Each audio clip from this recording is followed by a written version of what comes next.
यंदा मकर संक्रांत ही 14 जानेवारी रोजी आहे. बरोबर, 14 जानेवारी रोजी मकर संक्रांत साजरी केली जाणार आहे. तर मकर संक्रांत कशावरती आहे हे आपल्या सगळ्यांना माहिती आहे.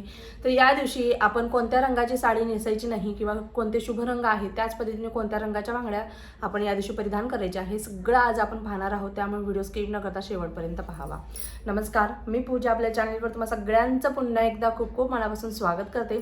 तुमच्या सगळ्या इच्छा स्वामी महाराज लवकरात लवकर पूर्ण करत ही स्वामींचरणी प्रार्थना करते व आजच्या या आपल्या व्हिडिओला सुरुवात करते. मकर संक्रांत हा अगदी प्रत्येक महिलेच्या जिव्हाळ्याचा व आवडीचा दिवस. त्या दिवशी आपण प्रत्येक नारी किंवा प्रत्येक स्त्री आपल्याला वेगवेगळ्या रूपामध्ये पाहायला मिळते. प्रत्येक स्त्री, कोणी दुर्गेचं रूप असतं तर कोणी महालक्ष्मीचं रूप असतं. आपण प्रत्येकाकडे एकमेकाकडे पाहतच राहतो. म्हणजे कोण छान दिसतं यापेक्षा आपण कशा पद्धतीने या दिवशी पूजा करतो, या दिवशी कशा पद्धतीने आपण सगळ्या पद्धतीने मकर संक्रांत साजरी करतो याकडे सगळ्यांचं लक्ष केंद्रित असतं. उत्साह हा आपला वेगळाच असतो. या दिवशी कामं देखील भरपूर असतात.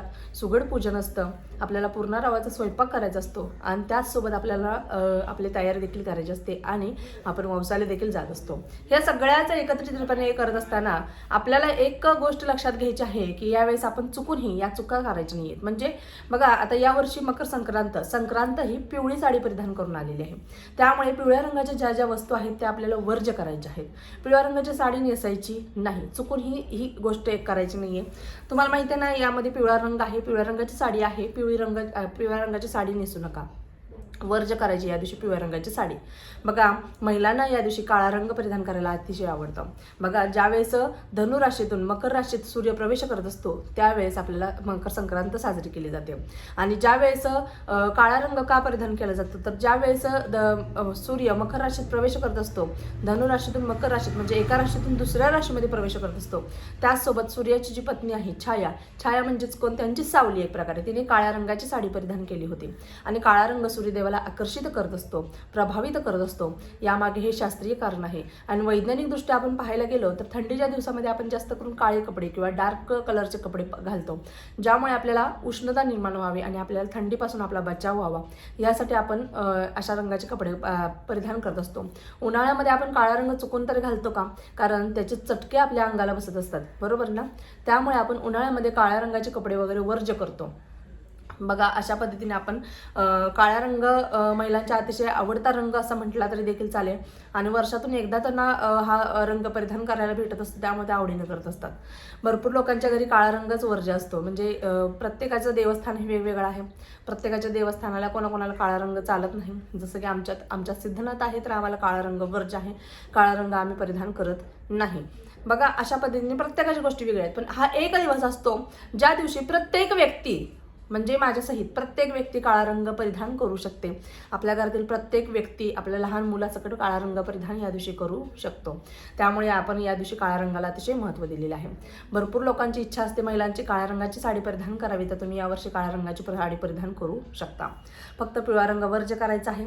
तुम्ही त्याच पद्धतीने लाल रंग, हिरवा रंग, जांभळा रंग, गुलाबी रंग, त्याच पद्धतीने केसरी रंग देखील तुम्ही परिधान करू शकता. फक्त पिवळा रंग तुम्हाला वर्ज्य करायचा आहे. या 5 रंगाच्या साड्या अतिशय शुभ आहेत. तुम्ही आवर्जून या रंगाच्या साड्या कोणतीही नेसू शकता.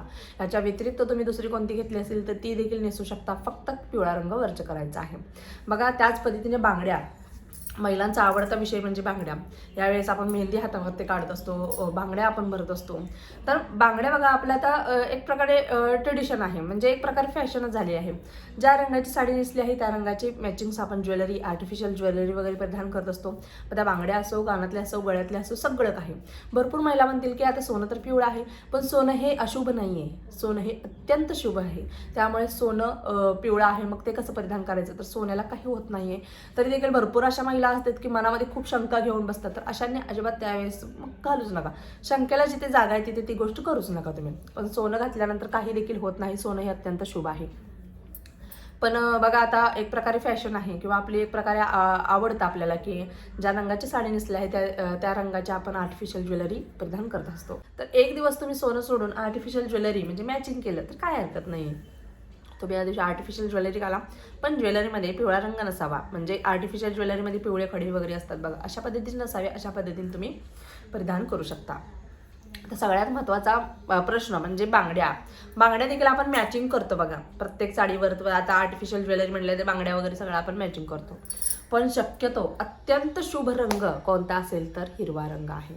सौभाग्याचं प्रतीक आहे तो म्हणजे हिरवा रंग.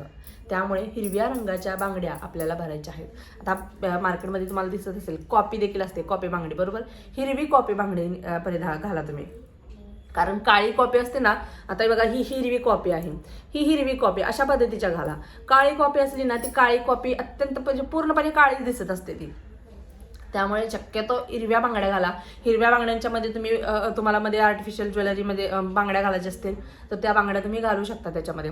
पण हिरव्या बांगड्या आणि लाल बांगड्या पण घालतात, पण भरपूर ठिकाणी आपल्या इकडे लाल बांगड्या घालत नाही शक्यतो. पण हिरव्या बांगड्या, हिरवा चुडा हातामध्ये ज्यावेळेस हिरव्या साडी परिधान करता, आर्टिफिशियल ज्वेलरी घालता आणि ज्यावेळेस तुमच्या हातामध्ये हिरव्या बांगड्या असतात त्यावेळेस ती बाई शोभून दिसते आणि सगळ्यांमध्ये उठून दिसते. त्यामुळे आपल्याला हिरव्या बांगड्या घालायच्या. हिरव्या बांगड्या म्हणजे आपल्या सौभाग्याचं प्रतीक आहे, सौभाग्याचं लेणं आहे आणि तेच आवर्जून आपण परिधान करायचं आहे या दिवशी. त्यामुळे हिरव्या बांगड्या घालायला चुकायचं नाहीये. आणि बघा आता या हातामध्ये म्हणजे डाव्या हातामध्ये आपण 12 बांगड्या घातल्या, म्हणजे तुम्ही समजा 2 डझन बांगड्या घातल्या, या हातामध्ये 2, या हातामध्ये 2. जर तुम्ही घरी आणून घालणार असाल तर आत्ताच सांगते, एका हातामध्ये 12 घातले तर एकामध्ये 1 वाढीव घालायची, 13 बांगड्या घालायच्या आपल्याला.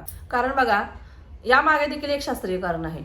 ज्यावेळेस आपण बांगड्या भरायला जातो, कासाराकडे बांगड्या भरायला जातो, त्यावेळेस देखील बघा ते एका हातामध्ये 12 भरल्या किंवा एका हातामध्ये तुम्ही 6 भरा, पण दुसऱ्या हातामध्ये 1 वाढीव बांगडी भरतात. आणि ही एक गोष्ट तुम्हाला आवर्जून करायची आहे. म्हणजे भरपूर वेळा काय होतं, आपण तिथे गर्दी असल्यामुळे बांगड्या घेतो, घरी आपण परिधान करत असतो, म्हणजे आपण स्वतः बांगड्या त्या घालत असतो. तर यावेळेस एक लक्षात ठेवायचं आहे की एका हातामध्ये चढ बांगडी म्हणजे एखाद्या हातामध्ये वाढीव बांगड्या आपल्याला घालायच्या आहेत. बांगडी या पिचकलेल्या नसाव्यात, बांगड्या चांगल्या घालायच्या आहेत. किंवा आता बांगडी नाही आहे मग मी पिचकलेलीच घालते असू दे, त्याला काय होतं एका दिवसाने. पिचकलेली बांगडी आपल्या हातामध्ये अजिबात ठेवायची नाही, हे अत्यंत अशुभ आहे. त्यामुळे पिचकलेली बांगडी आपल्या हातामध्ये अजिबात ठेवायची नाही, बांगडी आपली ती काढायची आहे. अशा पद्धतीने हिरव्या बांगड्या किंवा हिरव्यामधील वेगवेगळ्या प्रकारच्या डिझाईन्समध्ये बांगड्या असतात त्या तुम्ही परिधान करू शकता. लाल बांगड्या देखील परिधान करू शकतात. ज्यांच्याकडे परमिशन असते ते लाल बांगड्या परिधान करू शकतात. अशा पद्धतीने आपल्याला या दिवशी मकर संक्रांती हा सण साजरा करायचा आहे. त्यामुळे साज शृंगार चांगला करायचा आहे, छानपैकी नटायचं आहे. मेहंदी काढायला अजिबात विसरायची नाही आहे, मेहंदी देखील काढायची आहे. जितका वेळ आपल्याला देता येईल ते स्वतःला द्यायचं आहे आणि मस्तपैकी आपल्याला मकर संक्रांत हा सण साजरा करायचा आहे. अशा पद्धतीने तुम्हाला समजलं असेल कोणता रंग वर्ज करायचा आहे, कोणत्या रंगाच्या बांगड्या घालायच्या आहेत. व्हिडिओ आवडला असल्यास व्हिडिओला लाईक करा, शेअर करा, सबस्क्राईब करा. पुन्हा एकदा भेटू अशाच एका नवीन व्हिडिओसोबत. तोपर्यंत झालेली सेवा स्वामींच्या रुजू करते. श्री स्वामी समर्थ. धन्यवाद.